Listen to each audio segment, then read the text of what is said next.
Another NFL team believes that the Denver Broncos have a strong chance to lock in Aaron Rodgers this offseason. We talk about some inside bits that we heard on Broncos Country tonight regarding Dan Quinn, Kellen Moore, and whether or not Moore is ready for the head coaching job. Plus, we answer a Broncos Country mailbag question about whether or not a group ownership or singular ownership would be better for the team, for the organization, and the fan base. We discuss that and much more on today's brand new episode, Locked on Broncos. You are Locked on Broncos, your daily Denver Broncos podcast. Part of the Locked on Podcast Network. Your team every day. What's up, Broncos Country? Welcome back into a brand new episode of Locked on Broncos, your daily Denver Broncos podcast here on the Locked on NFL Network, your team every day. Today's episode of the show is brought to you by our good friends over there, onlinegambling.com, the place to be for all the latest gambling news and tips throughout the NFL playoffs. You can visit onlinegambling.com/NFL to get the edge over the competition throughout this year's playoffs. From the South Stands to the end zone, I'm your host, as always, Cody Roark, joined alongside by my co-host, Sayre Bedinger. Both of us, we cover the Denver Broncos for the Locked On Network and 9 News. Make sure you follow and subscribe. Free and available everywhere you get your podcast here to Locked On Broncos. You can watch us on YouTube. If you're watching us right now, you have yet to subscribe, hit that subscribe button, turn on notifications so you never miss out on a notification when we go live here on YouTube. Not to mention, thank you so much, Broncos Country, for making this podcast your first listen of the day. Sayre, my friend, hey, great to see you here once again. I got a jam-packed show in store for us and for Broncos Country here today. And some interesting news. Obviously, you listen to some interviews from Broncos Country tonight on KOA from Dallas Cowboys beat writers, reporters about the optics of coaching candidates and how the perspective around the NFL is about the Broncos and one particular quarterback in Green Bay. A lot to break down. How you doing, my man? Doing great, Cody. Doing great. And absolutely, after listening to this, I mean, this kind of gets the off-season juices flowing. I mean, Benjamin Albright and Ryan Edwards, we know they always bring the heat. Those guys are great. And honestly, one of the best listens for Broncos Country, as we're all family in this. Those guys are amazing and they do great work. So definitely check them out. But I think you and I mean, obviously, we learned a lot from this. Some of our questions about certain candidates, one in specific being Kellen Moore, were answered in this. And also, I mean, kind of just dropping these huge bombs about a certain Green Bay QB, as you mentioned. So a lot of fun stuff to unpack here. Well, let's get into it, because in that interview, it was hour one, and going into hour two, they were interviewing a Dallas Cowboys beat reporter and obviously a radio personality as well. I believe it's Jeff Kavanaugh, if I'm not mistaken there. He said something along the lines that unanimously, people within the Dallas Cowboys front office really believe that Dan Quinn, Cowboys players as well, and media believe that Dan Quinn will be the next head coach for the Denver Broncos here. I mean, this is something that we've heard. Obviously, Ian Rappaport was on the Pat McAfee show just yesterday and was talking about the fact that there's mutual interest by both those parties. They're going to take their time, but they have interest in dancing, which, Ian Rappaport obviously kind of tying the tea leaves there as possible. So it's like, all right, how does this kind of outline things? But, what would that look like? And I know Broncos Country is so split on Dan Quinn. There's a lot of animosity towards Dan Quinn. Look, if as long as he comes in, wins games, brings in an offensive staff and focuses on the offense and helps do that, as long as the Broncos offense improves and the team culture kind of still stands still, that's where we're supposed to be, I think, in Broncos. And that's where fans need to look at. But, Sayre, anything you want to add to that? Because, I mean, there's just, like I said, a lot of nuggets, a lot of bombs being dropped on Broncos Country tonight. Yeah, absolutely. It really does sound like, from everything that we've been hearing from the beginning, and even before this kind of started, the speculation really centered around Dan Quinn. And especially, I know from Benjamin Albright's perspective, I mean, he was tweeting out things months ago about Broncos Country. What would you think about Dan Quinn and Russell Wilson and these type of things? And so, I mean, this has been out in the universe for quite some time. And I feel like going into this process, Cody, we could tell, even though there were 10 candidates on the list, Dan Quinn is the only one with prior head coach experience, the only one. So we knew going into this that the optics were either going to be you hire the most qualified guy, being Dan Quinn, or you hire somebody who blew you away so much in the interview process that you can say after you hire him, man, this guy, I mean, he beat out the best candidate. I mean, he beat out easily what everyone thought was the number one, the odds-on favorite, yada, yada, yada. So to me, I've been on team offensive coach this whole time. The listeners know. I haven't been shy about that. And so I think the formula for me that works with this, Cody, is and I've been saying this in our Slack chat, but Dan Quinn plus blank equals my personal happiness. I think the fill in the blank there of that equation, the missing piece is the quarterback. If you can go out and get a star quarterback, I could care less who the head coach is. I talked about that in previous episodes with Vic Fangio. Like, if you put Rodgers or Russell Wilson with Vic Fangio, I think Fangio looks like a great coach. So if you have Dan Quinn plus a star QB, that to me is where I start to, I put aside anything that I said I wanted before. You put a star QB in the mix, I'm on board. Well, and let's get to Kellen Moore as well. Some interesting nuggets as well about Moore. Look, obviously 3 years of coaching experience. We've talked about the fact here on this very podcast that he doesn't have much NFL coaching experience. He's a younger guy, obviously played in the NFL as a quarterback, understood the Cowboy system. Some interesting nuggets, though, that he doesn't really design his own schemes. Like, he takes a little bit about what everybody's doing, and he does that, but he really just kind of throws stuff together, and that maybe he's not the voice in the room. Like, for example, if you're a young head coach, you have to be able to inspire confidence to lead. And I always wanted to pinpoint back to when Mike McCarthy tested positive for COVID. It wasn't Kellen Moore who was the acting head coach. It was Dan Quinn in his absence. I think that says a lot about maybe how the organization views it. I personally believe that Kellen Moore will not be hired as a head coach during this coaching cycle, regardless if there's 8 openings. I believe that it is a risky move. And there's also some concern about maybe how he interviews or presents during interviews. A young guy still probably needs to cut his teeth a little bit more. I think so. I definitely think so. That's kind of been, I think, both of our thought going into this whole deal is like Kellen Moore, like, okay, he's the offensive coordinator for the number 1 scoring offense in the NFL, and not every team is like begging to have him. So why? You have to ask yourself the question, why? The same as we talked about with Eric Bieniemy, although that's been going on for much, much longer at this point. So I think for me with Kellen Moore, you can kind of pick up on that. If you're just looking at a guy in terms of what he's like as a guy, you see Kellen Moore, you see him as kind of not stoic, but really just calm and reserved out there. And the note that you brought up, Cody, about and that they brought up on the Broncos Country tonight about the offense and the scheme and the things that he's just kind of adding to a library instead of establishing kind of writing his own book, so to speak. I feel like that's a really, really important note here, is that he may not be some offensive innovator, but he may be kind of picking up pieces from everyone else, which that's not necessarily a bad thing. Look, you score the most points in the NFL. There's something going right there. But I've said this before, and I maintain, Cody, I think Kellen Moore is in the perfect situation for him right now. He's the offensive coordinator of the Dallas Cowboys with a lot of established, really good players. I feel like that's the top spot for him for the time being. Well, Troy Aikman ripped the Cowboys, and part of it is Kellen Moore. He said something along the lines of CeeDee Lamb only had 1 target, 1 catch in that game, and the corners for San Francisco were playing 8 to 9 yards off the ball. He's like, you know what I'm doing? Running smoke routes. I'm throwing. He's like, that's where an offensive coordinator, and I think it's also a great point, right? You have to find a way to scheme your guys open. It was more so scheme process for guys like Kellen Moore, guys like Pat Shurmur. Like, it had to do with what their scheme was doing. They had to set everything up based on their scheme, and that's where things got backwards. If you have guys like top-notch guys, look at Aaron Rodgers and Devontae Adams just for a moment. Look at how they get him open. Look how they involve him. Corners try to play him soft. They're going to throw quick smoke routes to him and allow him to make a move and make guys miss.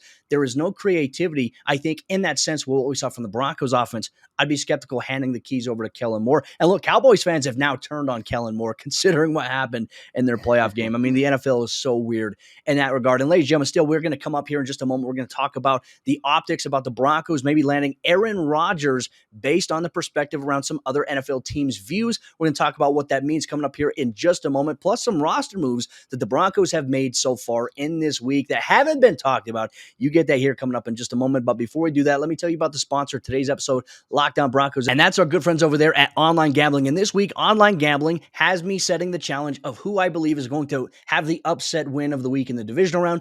I've got the Cincinnati Bengals beating the Tennessee Titans. We will see if that happens. And we're all looking for an edge these days. And I'd like to thank OnlineGambling.com for sponsoring today's Lockdown Broncos. If you don't already, OnlineGambling.com is a website dedicated to giving bettors the edge. Throughout the playoffs, they're providing you with the best NFL tips, news, and more to help make your bets as informed as ever. If you're thinking about backing an underdog in the division round, make sure you head to onlinegambling.com before you do. Onlinegambling.com gives bettors the edge by providing the best and most trusted information to help you make the best decisions possible before placing a bet. And that includes their OG tips section where you can see their own underdog picks as well as the inside track on how to beat the odds throughout the NFL playoffs. Make sure you visit onlinegambling.com/NFL for all the latest gambling news, tips, and info to beat the odds and give you the edge throughout the playoffs. Remember, onlinegambling.com/NFL to make the most of this year's playoffs. All right, Sayre, jumping to the second half action on today's episode, Lockdown Broncos. Once again, Broncos Country, thank you so much for making Lockdown Broncos your first listen of the day every single day. Both Sayre, Bedinger, myself, we appreciate you. We appreciate your interaction in the YouTube comment section, on Twitter. It means the world that you tune in, that you take time out of your day to listen to us talk Broncos football.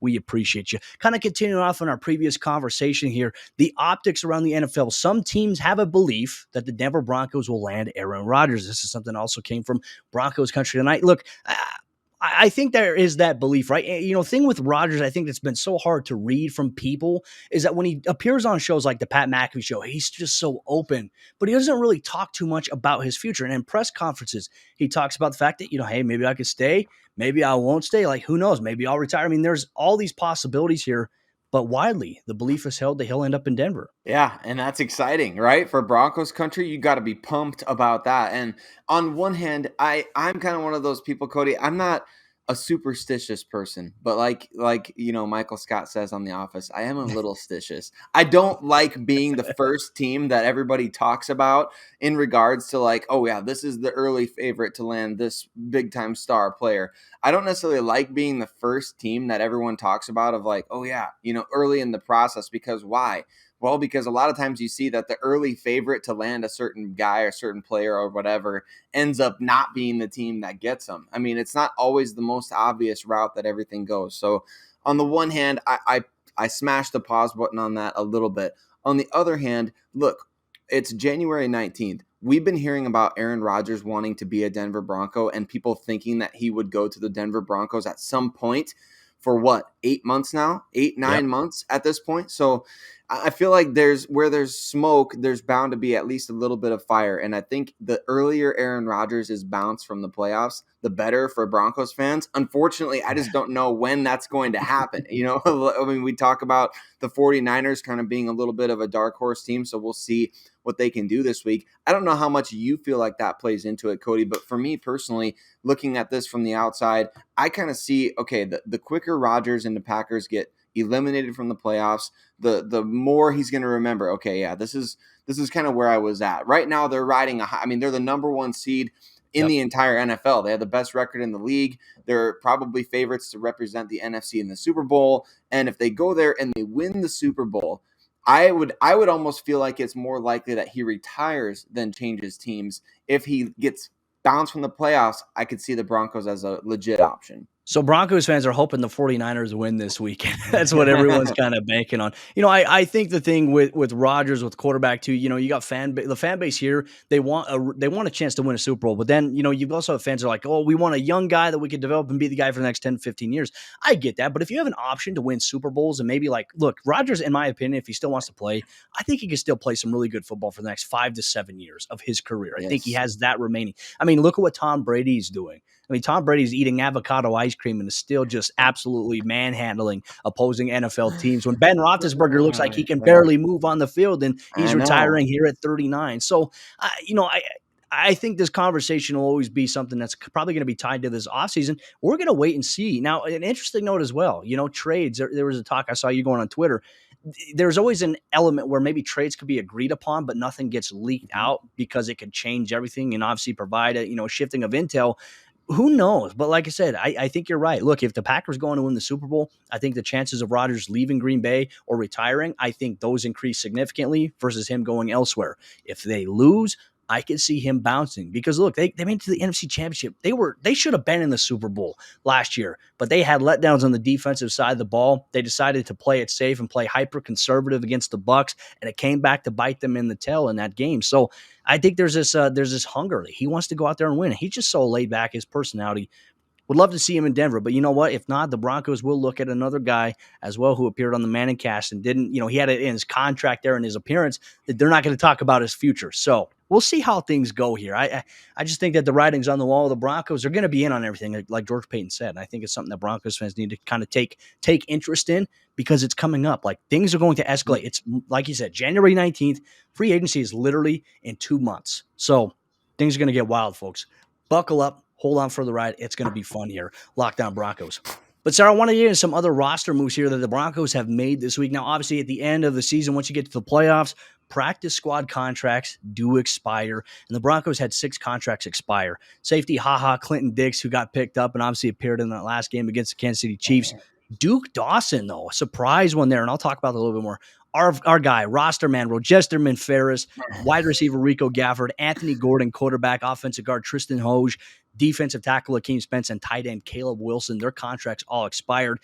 Really, the focus here for me is going to be Duke Dawson, right? Because the Broncos, they had traded with the New England Patriots to acquire him. He's a former second-round pick. He had ACL surgery, obviously, after that freak injury against the Carolina Panthers last season. And then he had to get a scope procedure again. So he never really got a chance to set foot on the field here. And so now his contract expires, which I don't know how I feel about that. I feel like he could contribute in a facet there. But the Broncos, obviously, with the new coaching staff, maybe it makes sense that they're looking at different options here because it's going to be an entirely new perspective on how they view guys. And I don't know. That was a surprise to me. Yeah, it is surprising to see his name among that list. You know, the Broncos had a really good up-close look at him back at the 2018 Senior Bowl. Remember when the whole coaching staff under the Vance Joseph era was there?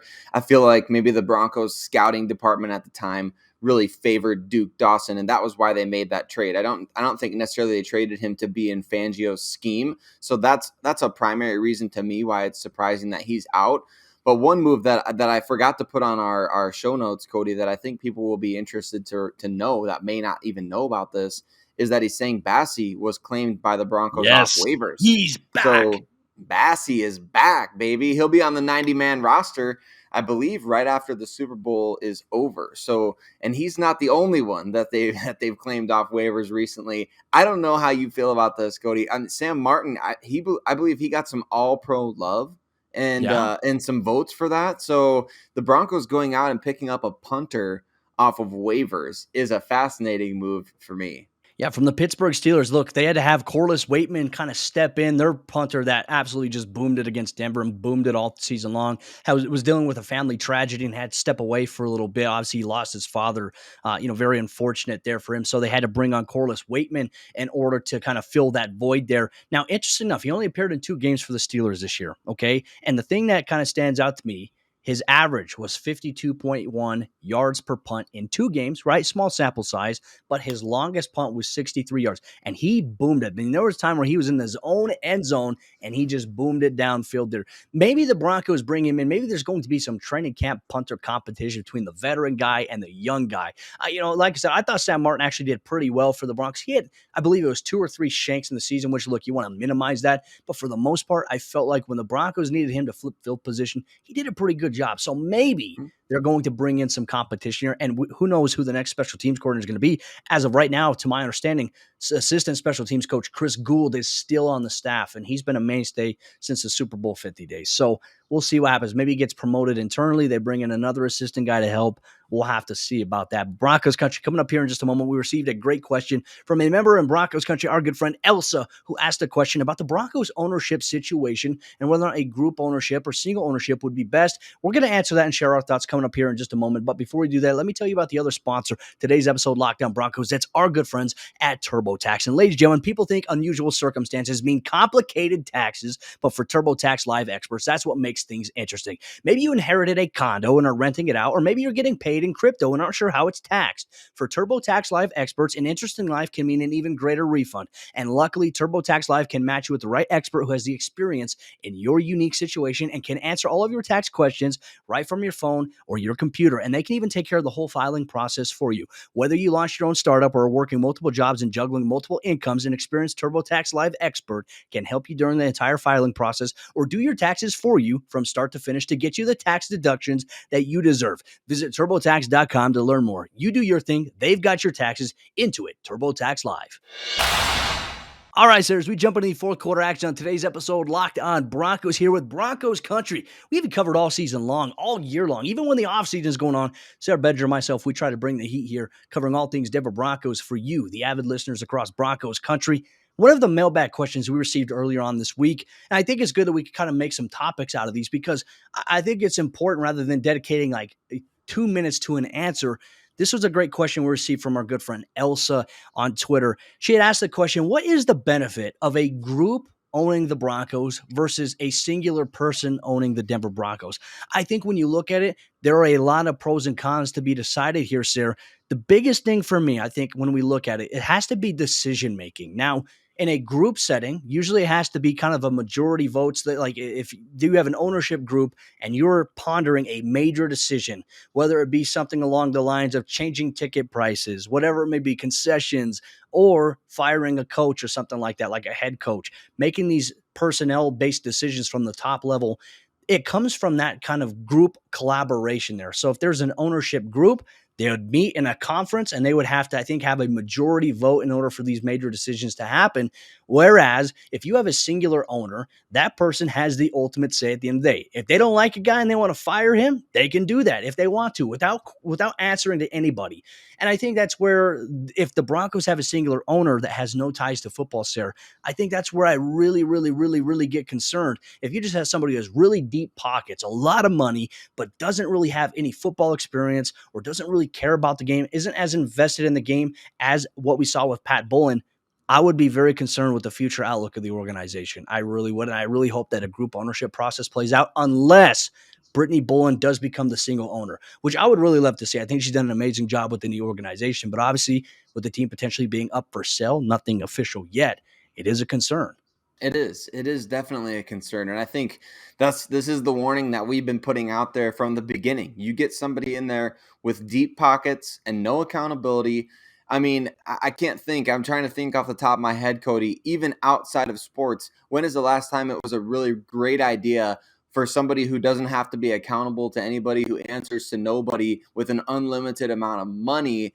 When has it been a good idea for those kinds of people to be in charge of anybody, or anything? Look at Stan right? Kroenke, for example, for the number Exactly. one. He's the number one example of what you don't want for an NFL owner, and even sports. I mean, you can even ask the Mammoth, you can ask the Denver Nuggets, the involvement of Stan Kroenke. It's terrible. I don't like that. That's what I'm really worried about. I don't want the Broncos to fall in that situation. I don't either. I really don't. And I think that's why so many people want a person like John Elway or Peyton Manning to be part of this ownership group. The reason being, obviously, we know John Elway as a general manager, very mixed results, 5 amazing years, 5 years that were not so amazing. But as somebody who loves the Denver Broncos, somebody who bleeds orange and blue, that's what we need, is somebody like that in the ownership group.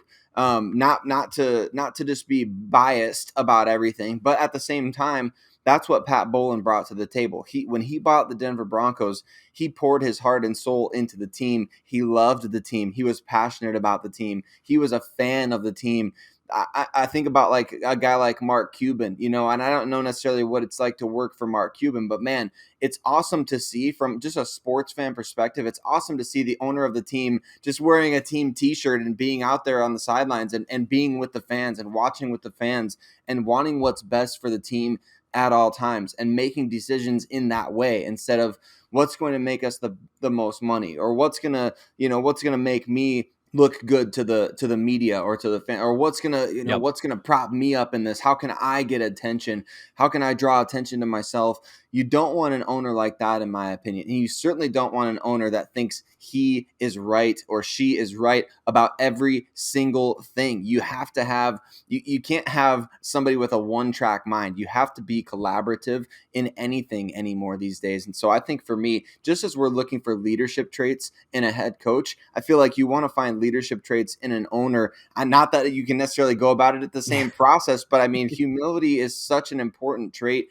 Cody, especially for somebody who's very, very wealthy and investing in something like this? I would be okay, honestly, if Mark Cuban wanted to buy the Denver Broncos and be the owner, because he'd be the right guy for it. He really would. Whereas, I keep seeing Jeff Bezos' name pop up by Broncos fans. I'm like, no. Like, ladies and gentlemen, I mean, look at Amazon, for example. Look at all the controversies that have been going on with Amazon, how they treat their workers, not to mention the whole facility and the factories during the tornado warnings. Like, Jeff Bezos does not care. All Jeff Bezos cares about is the color green and launching a rocket into space. Now, look, he might put a Broncos logo on a rocket and go to space, but here's the deal. He's not going to care about the football team. And I think it's such a dangerous realm when we talk about guys with deep pockets. And Sayre, I am with you 110%.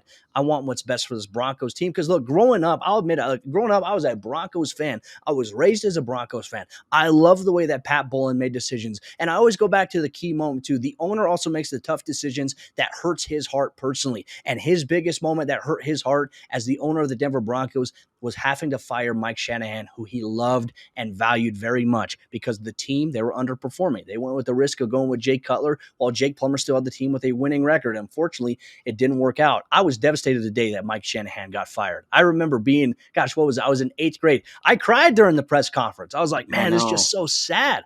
That really hurt Pat Bowlen. That was a tough moment for him as an owner. And sometimes you have to have the owner that, even though he's going to make the decision that hurts him or her personally, but it's best for the team.